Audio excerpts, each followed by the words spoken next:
Welcome to Living Outside the Matrix, the show where we explode the many modern myths in the mainstream narrative and where we question common assumptions about important lifestyle issues. Hi there, I'm your host, Nigel Howitt, and on the show today we're going to examine childbirth. And more specifically, we're going to look at some of the popular myths around childbirth and also look at an alternative way of viewing childbirth.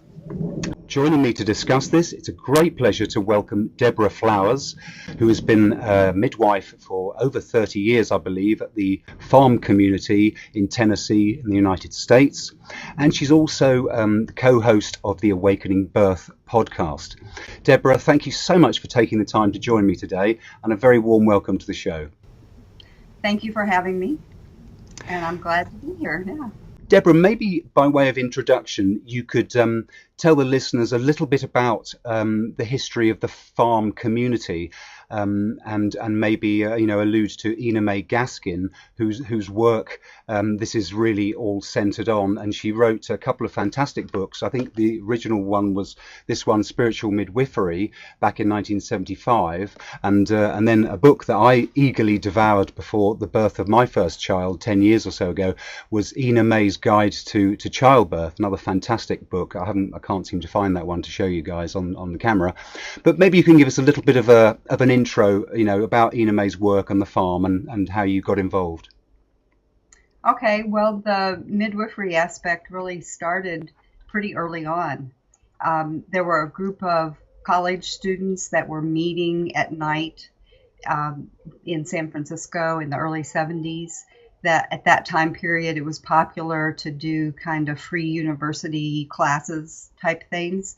And Stephen Gaskin became sort of the leader of those meetings. He was a professor in Berkeley.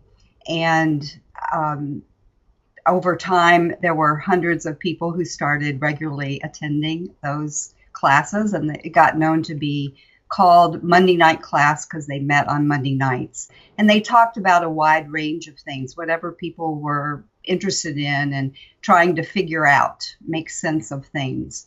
And during that time, some of the women that were attending were having their babies, some of them in the hospital, some of them at home. And then the group ended up traveling across the country, and Stephen got invited to go to other universities to speak at the colleges all across the country. So everybody, or not everybody, but a lot of the people who had been attending Monday night class wanted to go too. So there were quite a few school buses full of people traveling across the country to go on this speaking engagement with Stephen. Turned out that there were about 10 or 11 pregnant women on that caravan. And at that time, none of them were midwives per se. And so the first birth that took place, the father of the baby actually received the baby. But they had invited Ina May and some other women that were on the caravan to attend the birth. What Ina May says about that is that it really amazed her at how beautiful that birth was. And she had had one baby herself at home. I mean, not at home, in a hospital. And it seemed very different. She liked this natural birth that was, even though it was in the bus, that was their home. And after that, they started attending each other for the rest of the births that took place in that caravan. And the stories are in Spiritual Midwifery about the first births. They were lucky enough that a doctor came forward at one of their stops along the way and introduced himself and offered to do a little seminar with them and teach them some emergency skills. And he also gave them his phone number so that if they ran into a problem along the way, they could contact him and maybe he could talk them through it. And that was very fortunate because the very next birth after that, they ran into some of the problems that he had taught them how to handle, and they knew what to do. One of the things that I think is really special and unique about that way of learning about birth was that some of those women who, like Ina May and Pamela Hunt, who were going to those births, they were pregnant themselves. So one day you might be helping somebody else have a baby, and the next day you might be on the receiving end of that care. It's a great way to learn a skill. You have a lot of empathy for the other people because you remember real well what it felt like when you were in their place, and vice versa. So they, in addition to the skills that they learned from the doctor, they were also making observations about what things seemed to work, what helped. One of them was that it wasn't good to have a bunch of people at a birth that didn't serve a purpose. It might slow the woman down, make her labor longer and harder, to have a lot of observers. Just, didn't really need to be there. So they started noticing things like that, noticing that it made a difference how you talked to each other at the birth, that the laboring woman was very sensitive to the vibes, the energy in the room. And it made a difference how the woman in labor was touched, how her partner treated her, how she treated her partner. Yeah. Somebody complained, it maybe made birth take longer. If somebody laughed a lot in between contractions, if they smiled and laughed, labor went faster.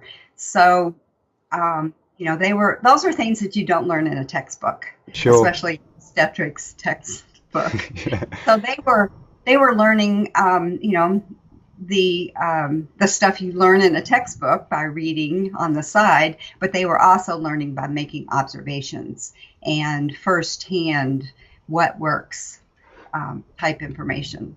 Sure. Was that around the time that the farm community was formed as well? And right. So the caravan took about a year, and at the end of it, everybody that had traveled together and gone through all those experiences together, including the births, felt like a community, and they didn't want to just disperse and go their separate ways. So they decided to pool their money, buy some land, and sort of practice what they had been preaching as far as trying to grow their own food and create their own community. Turned out that the land that they ended up buying was in Tennessee. At first, it was about 700 acres, and later we added another 1,000. Wow. So now we have 1,750 acres altogether, and we have about 200 members that are here now. And some of those were on the caravan. Some of those are the originals. Myself and my husband, we were in high school when the caravan was happening, and we moved here in 1973, and the farm was about 2.5 years old at that time. And one of the things that really attracted us to the farm, we liked the self-sufficiency aspect. We liked growing your own food, but we also were interested in the midwifery. I was planning on having my first child, and I knew that I wanted to have a home birth, but I didn't quite feel like I should attempt that by myself or with just my husband, that it would be better to have some help from some people who knew what they were doing. Sure. So we joined the farm, and about a year later, I had my first baby, and he was actually baby number 200 that was born here on the farm. Great. Isn't that wonderful? Well, maybe we can start to have a look at, before we dive into Ina May. So I'm mispronouncing her name. I apologize. I said Ina May. Ina, maybe we could, before we dive into, a closer look at her philosophy and the practices that you employ, maybe we can sort of ask the question, what's wrong with conventional childbirth? I'm sure you've got a lot to say to that. I've got some thoughts, but what would you consider the main things that are wrong with that conventional approach? Well, the first thing that popped in my head was, I think here in the United States and maybe other places too, that a lot of medical care is very fear-based. The doctors are afraid of being sued.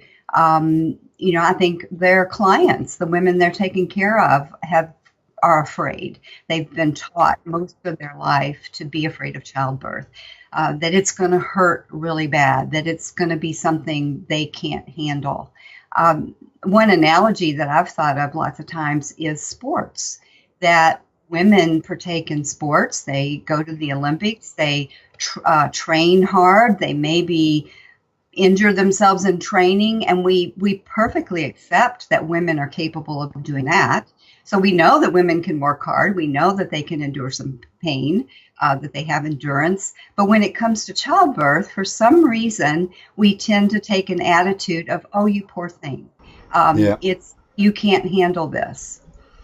I think one of the things that we learned here on the farm is that when you're not afraid and when you're in an environment where you can relax and enjoy yourself, that a lot of the pain diminishes. It either goes away completely or it's a lot less. Yeah. So it's something that you can handle. I mean, after all, we were made to give birth, and that's why there's so many people on the planet.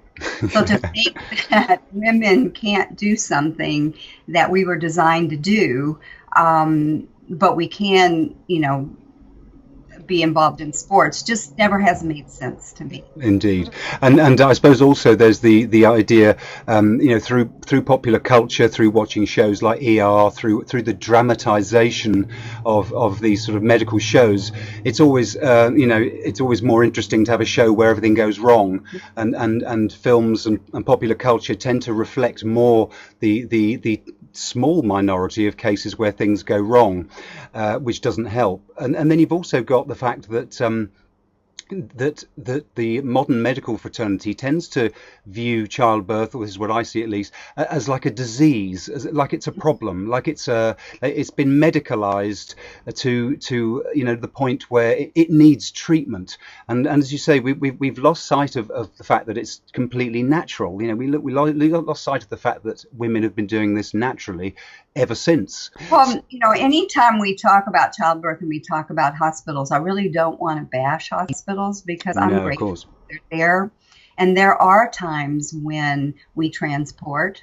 The farm midwives have a 5% transportation rate, and we have about a 2% C-section rate. So just because we do a transport, that does not guarantee that there's going to be a C-section because of that. But when you need a C-section, they're life-saving. When you need to go to the hospital, it can be life-saving. So we're very lucky that we have two good hospitals near us that we've been able to work with over the years and get excellent care when we do need to transport. And I think that's a key thing, and that midwives everywhere need that there should be a cooperation between doctors and hospitals and midwives. And for the women who want to deliver out of a hospital, that they should have options. They should have well-skilled midwives who can care for them, and then hospitals that will back up those midwives. And that can help create a safe environment. Absolutely. I couldn't agree more. I didn't mean to give the impression that I'm anti-hospital. I had a serious road accident 20 years or so ago, and my goodness, hospitals are fantastic, and as you say, it's great that they're there.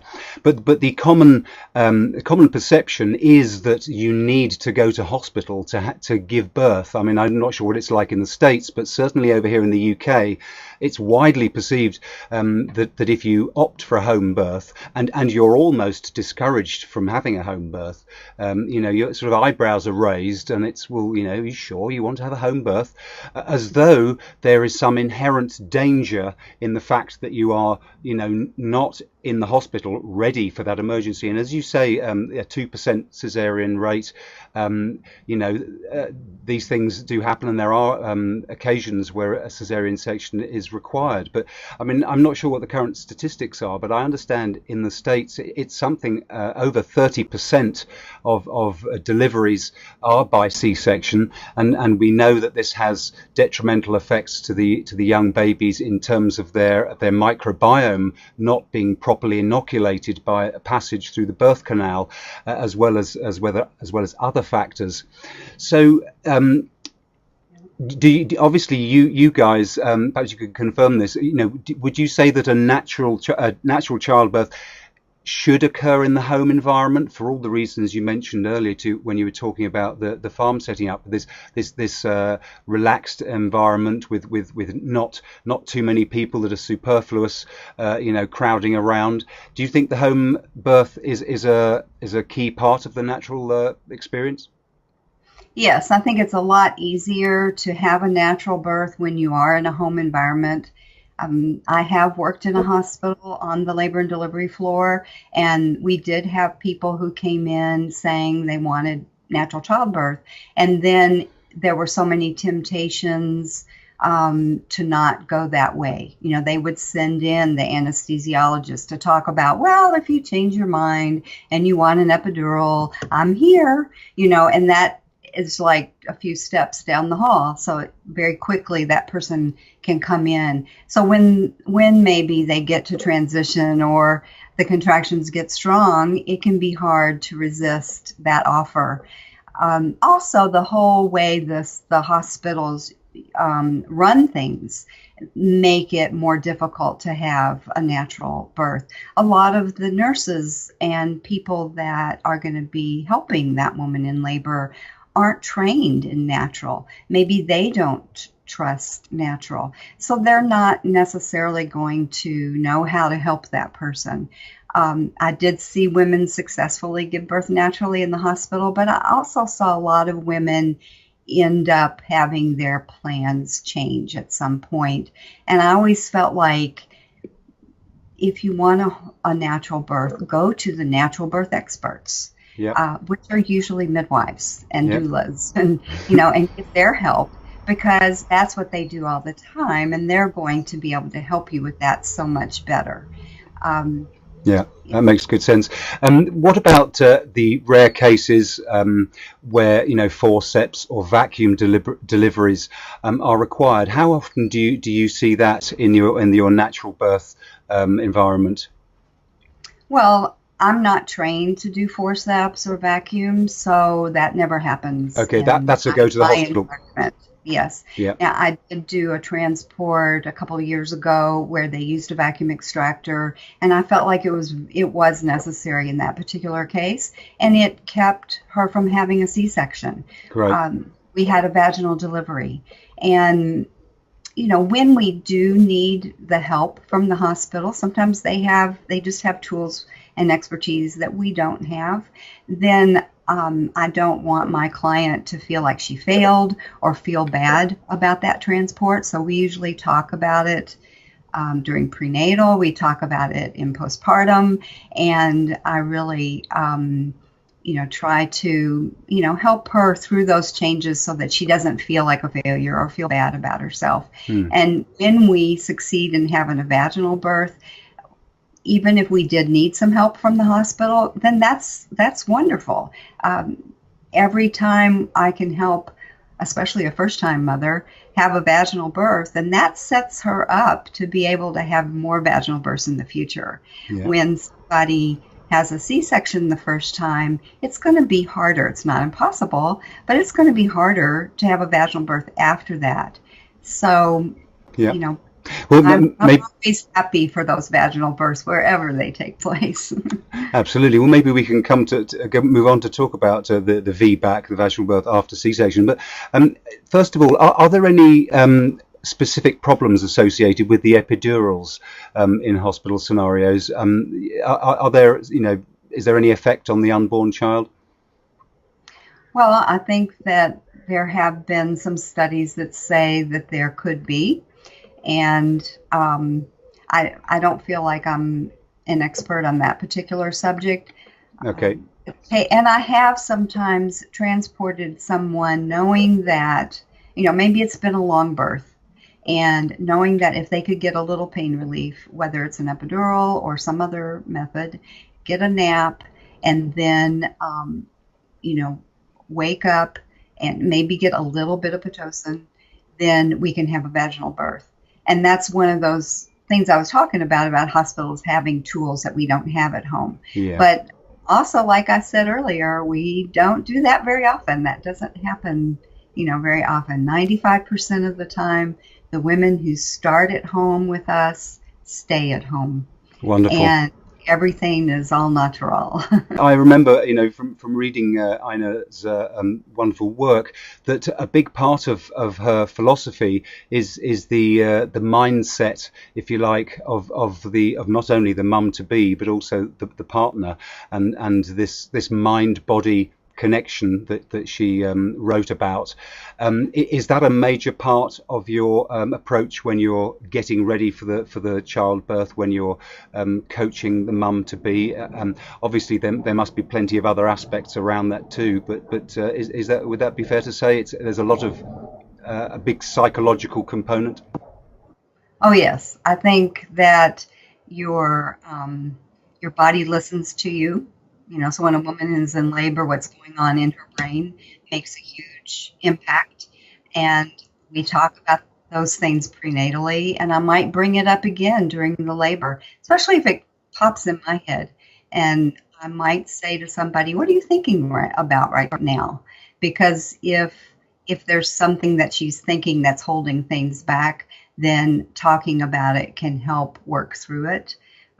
Another thing that I'm seeing a lot of in the media is more emphasis on the partner and what things they can do and how the birth outcome affects them as well, and as far as how they're going to parent. And so I do like to encourage as much involvement as both partners want. Yep. With the birth.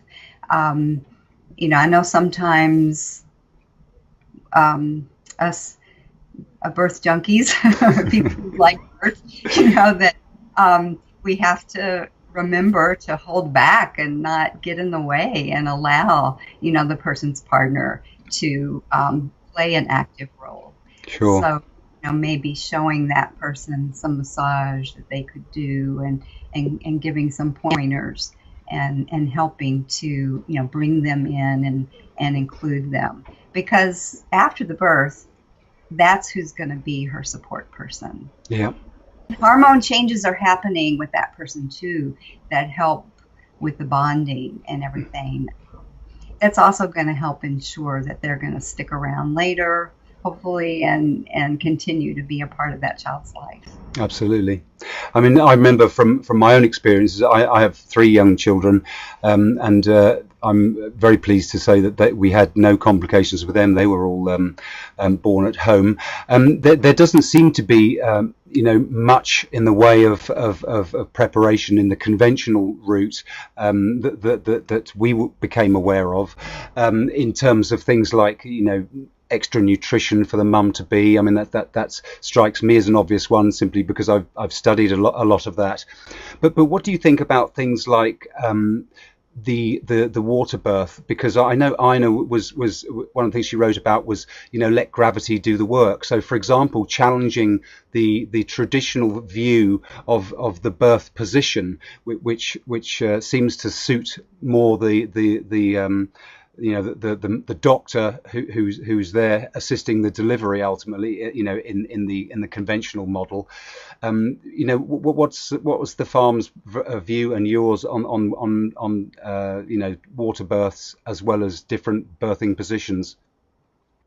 Okay, well, that's a great question. And in the early days, we'd never heard of water births, so we didn't do very many of them. Now we usually talk about it during the prenatal, because I want to know if that's something somebody wants to do, and if they do, then I offer it. Sometimes people realize that they want it available, because once you're in labor, you might change your mind about something, or you might get in the water and decide you don't like it. Position changes, we've always been a proponent of position changes in labor that can help labor progress. Lots of times women will intuitively pick good positions, but part of the job of the midwife is also using her experience and knowledge to maybe make suggestions if she feels like there's a position change that would help.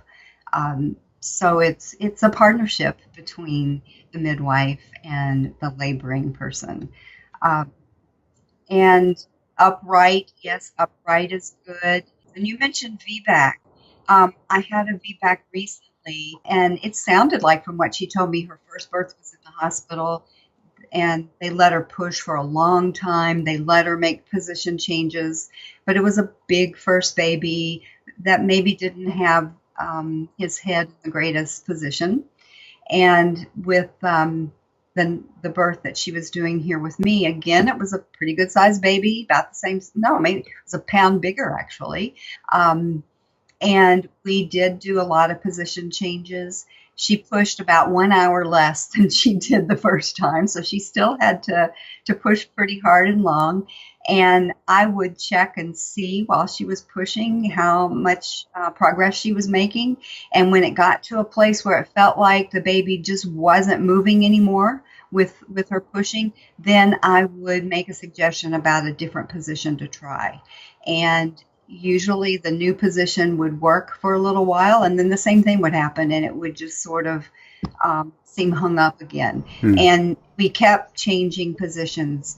She actually delivered on all fours, on hands and knees, and which worked, very well. And and she was just ecstatic that she, got the baby out, and which, is I think very healing sometimes for people when maybe the first birth didn't go the way they would have liked, to have a better experience the next time. Yeah. And so we see that happen a lot. I think second births are usually easier, but it does. I see people heal from that too. Getting to do it the way they felt like in their heart they knew they could have done it, for whatever reason it just didn't happen.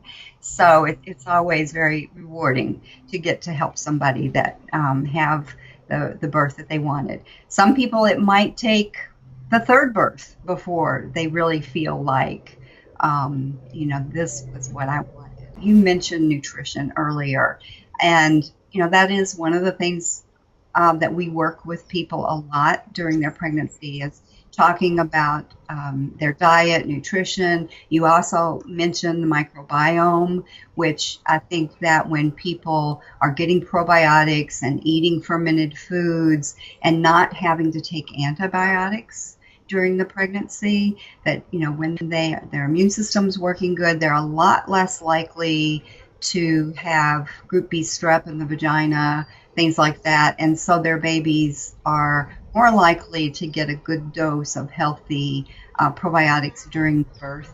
Yep. And that helps set the baby up for a better immune system and a better start in life. If somebody has to have antibiotics, then you can give the baby probiotics. Yep. But that's also part of the education that somebody might not get from more allopathic providers. Sure. So that's another thing I like about midwives. Yeah, absolutely. I mean, there's a lot of information emerging these days.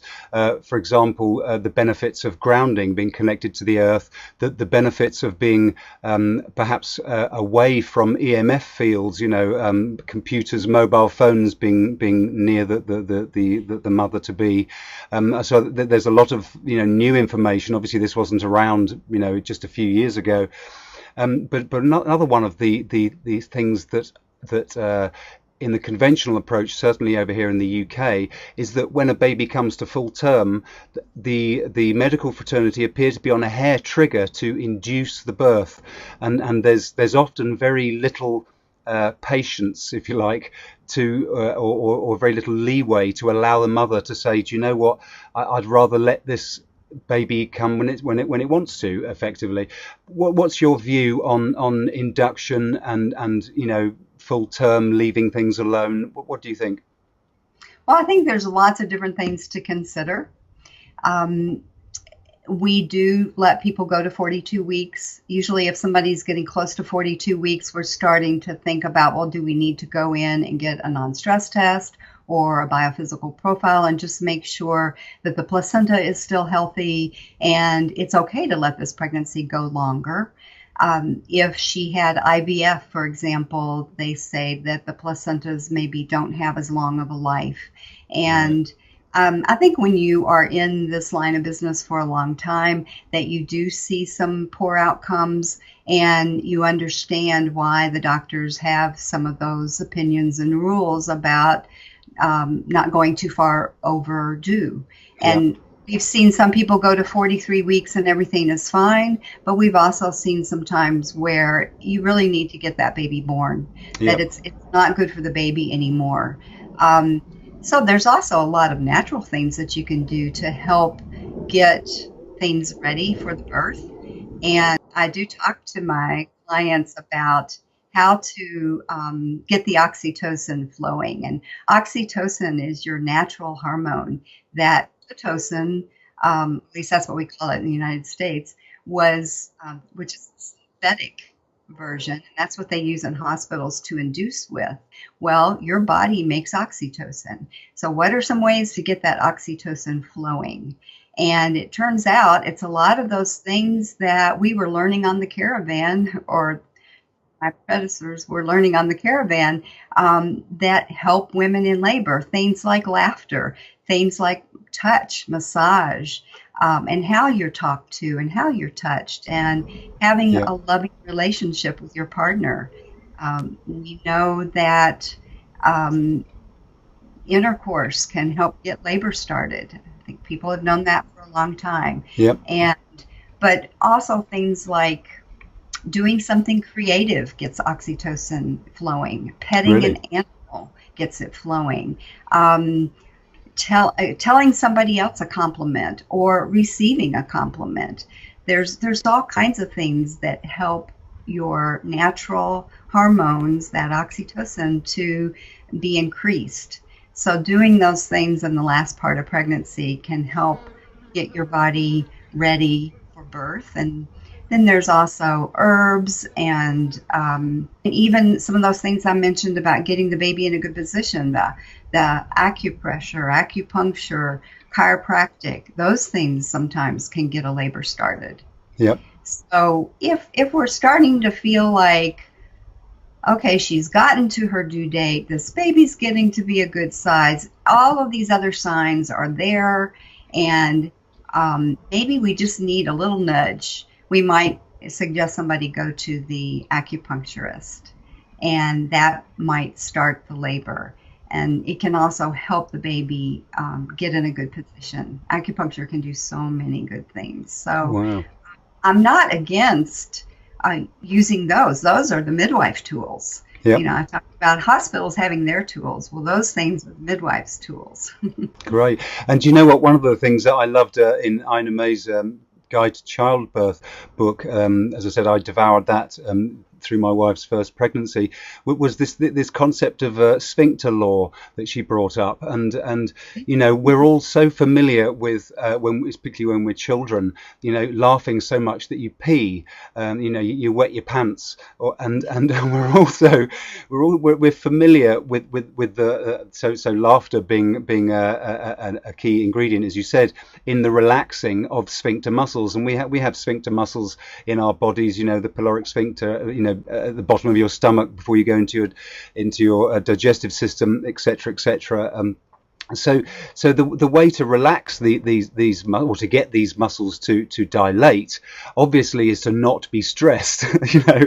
And you know, when we consider that for a moment, it seems obvious, doesn't it? But it's not obvious until somebody actually presents that idea to you and says, well, you know, even if it's just soft music, candlelight, as you've mentioned, you know, nice touch with your partner, all of these things can assist in sphincters relaxing and dilating, and I thought that was a wonderful offering, and I'm no doubt, you know, you said already that laughter is you know, advocated in your whole approach. I mean, isn't that, I thought it was a beautiful contribution from Ina May.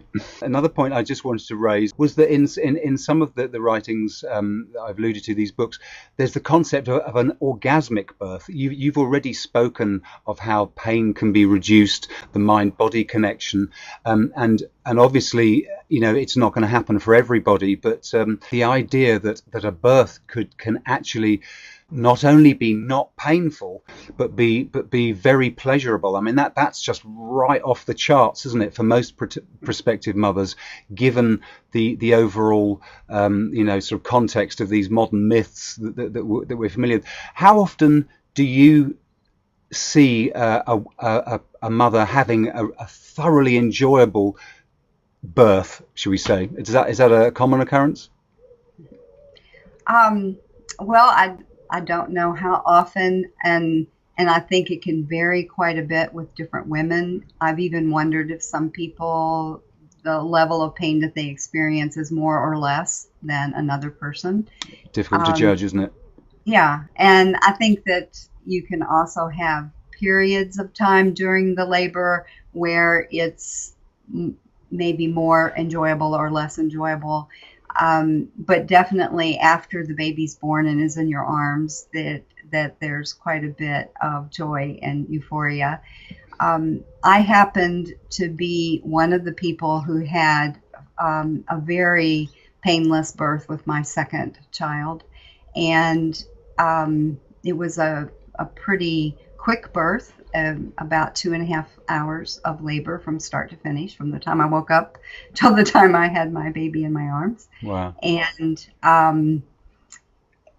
I was feeling, the midwife, I called her up and told her I thought I was in labor, and she sent over one of her apprentices.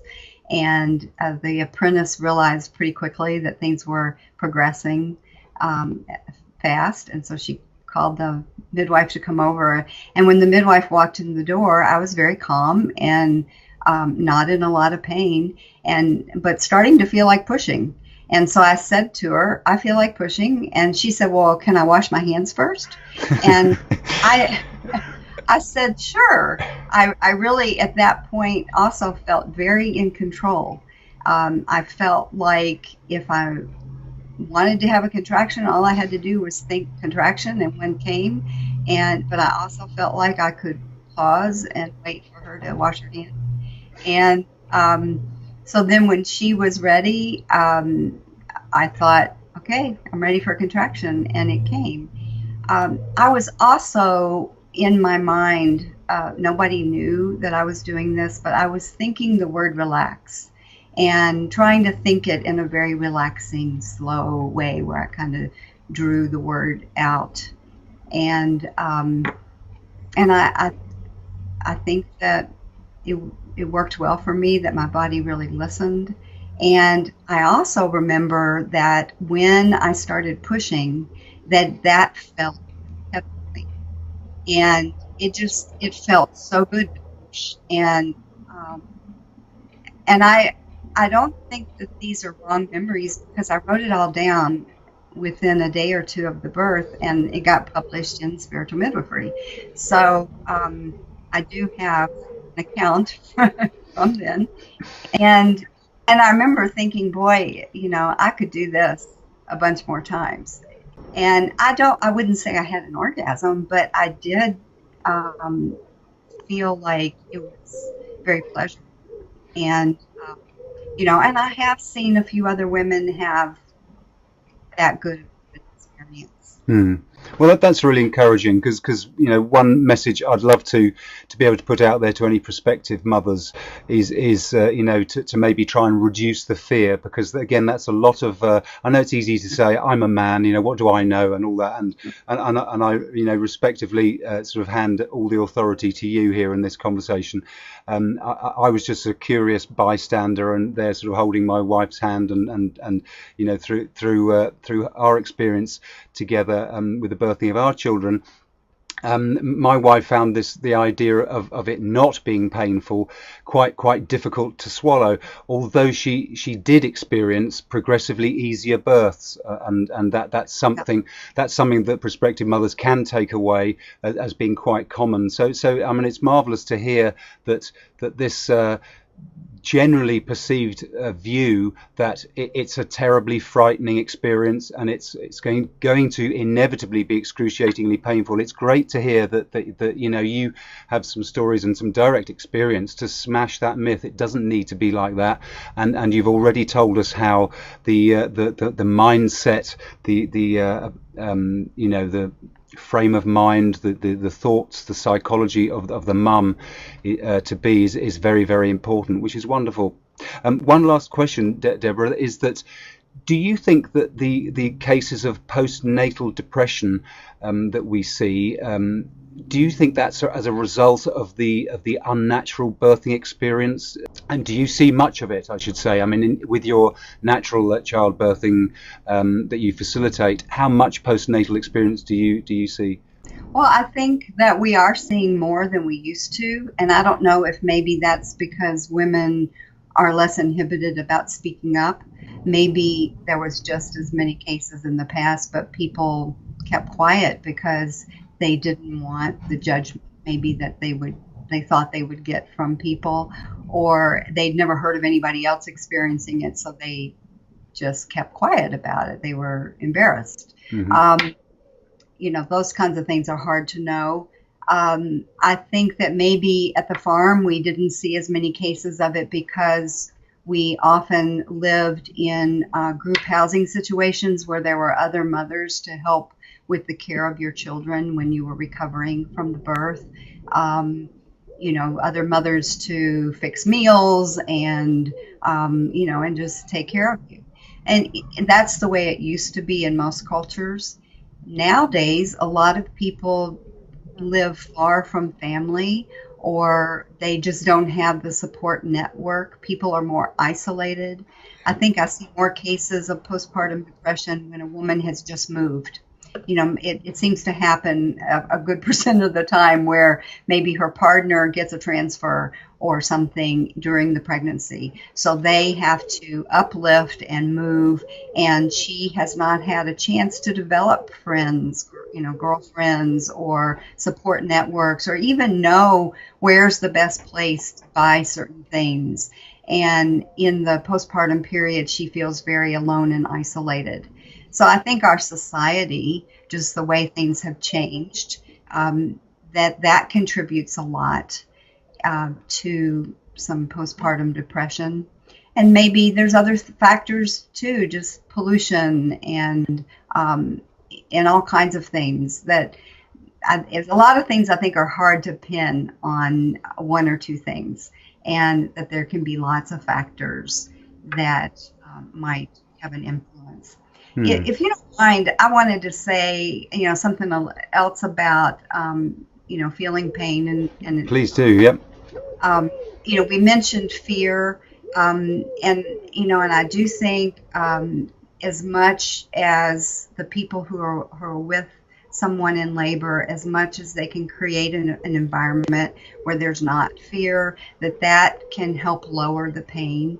We know that when you know, we also talked about birth being orgasmic, that when a woman's having an orgasm, that her body releases natural pain relievers.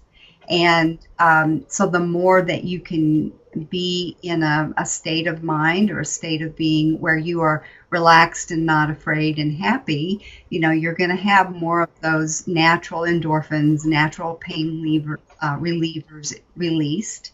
We know that when you're afraid, that you're going to have more of the opposite. You're going to have more of the flight or fright hormones, the adrenaline that tends to shut things down. And that was designed that way on purpose. If you were in a cave and a ferocious animal came in while you were in labor and you got scared, that helped shut down your labor so you could get up and run. Yeah. You know, and not get eaten by that animal. So, you know, our hormones are there for a good purpose. And, you know, so trying to create the atmosphere, and you mentioned candles and soft music and everything. So creating that atmosphere that helps the endorphins be released. I've seen women in early labor who are experiencing a lot of pain, get so that they started learning how to work with the contraction. And even though the contractions were getting stronger, they were actually handling them better and experiencing less pain. And probably some of that is that those endorphins were getting released. Yeah. So even if she doesn't figure out how to have a completely painless labor, she still may be able to reduce the pain a little bit, or reduce it enough that it's doable. Yep. I think, sometimes it takes you to the edge, kind of. So when people are experiencing very strong contractions and thinking, oh, I don't know if I can handle any more, then reminding them that, you're not going to have to handle more. Your body wouldn't do that to you. It might take you to the edge, and that's okay. It's okay to work hard for something. Maybe that's part of our culture too, is we teach people when they're young that to always look for the easiest way to get something done. And when you work hard for something, you get the reward afterwards of how great you feel. And I think that that maybe teaching our children those kind of lessons, that it's okay to work hard for something. Absolutely. My mother always told me to not listen if women tried to tell me bad stories about childbirth or that it hurt. And I listened to her. And I think that women don't do other women much of a favor to tell horror stories or to try to scare pregnant women. And so one of the things that I learned from Ina May was that, and I pass this on to the pregnant women I take care of, is that when you're pregnant, if somebody comes up to you and starts telling you a horror story about birth, then just very sweetly stop them and say, oh, didn't you know? You're not supposed to tell pregnant women scary stories. And turn around and walk away. You don't have to stand there and take it. You don't have to listen. And you can teach them a little lesson in the process. Yeah. And we would all, so the women who have good birth experiences, if they tell their stories and get that word out there, that yes, women are made to do this, that we can do it, and we can have time doing it, and we can feel good about ourselves doing it, and it's okay to work hard doing it. Absolutely. Well, there you go. It's another reason for prospective mothers to get hold of this book, and indeed Ina May's guide to her guide to childbirth, and read these wonderful stories because they are inspirational. Deborah, do you have any other resources or any other sort of closing comments that you'd like to make to maybe inspire would-be mothers or point people to some other resources? Obviously, I flogged those two books to death there. Is there anything else you wanted to say there to offer to listeners? Well, pretty much just like what I was saying there, the last part, seek out those good stories. Yeah. There's good ones on YouTube. And if you start to watch something or hear something that's not good, just turn it off and look for something better. And, I think that when I came to the farm to have my baby and I encountered all these other women who'd already had births here and they told me good stories, that really helped me be in the right frame of mind to have a good experience myself. Fantastic. Yeah, so that's one of the things that we can do for each other. Wonderful. Well, look, thank you so much for providing such a fantastic, insightful, alternative view into the whole concept of childbirth from what we experience in the mainstream. So I'm hugely grateful for this whole education that you shared with us today, Deborah. Really appreciate that. And I'd like to remind anyone interested to maybe check out your podcast, Awakening Birth podcast, for any prospective parents. And indeed, if people wanted to contact you at the farm, obviously it's only appropriate for people local to where you are, but is there any contact information that you'd like to share with listeners? Well, we do have a website, and on the website there is a contact that you can send an email. There's telephone numbers for our clinic. We don't spend a lot of time in the clinic, so you might not get a live person. You might just get an answering machine. But when we are there, we answer the phone. So that's two different ways that you can get in touch with us. And we actually not only deliver people who live in the area, we also deliver people who come here from a lot of other places. And that's unusual. Not a lot of midwives have a practice where they take clients from other states or other countries, but we do. So fantastic. Wonderful stuff. Well, in conclusion, once again, thank you so much, Deborah, for taking the time to share your perspective and your insights with the listeners. We really appreciate that. For any of you listeners who are interested in exploring other stories to help you shatter myths within what I refer to as the matrix, to uncover other useful tips of how we can make lifestyle choices that are different to help us thrive, please do visit the website www.lawfulrebel.com and indeed subscribe to the podcast. But thank you very much for listening, and I do hope you'll join me again for another episode of Living Outside the Matrix. Be the change you want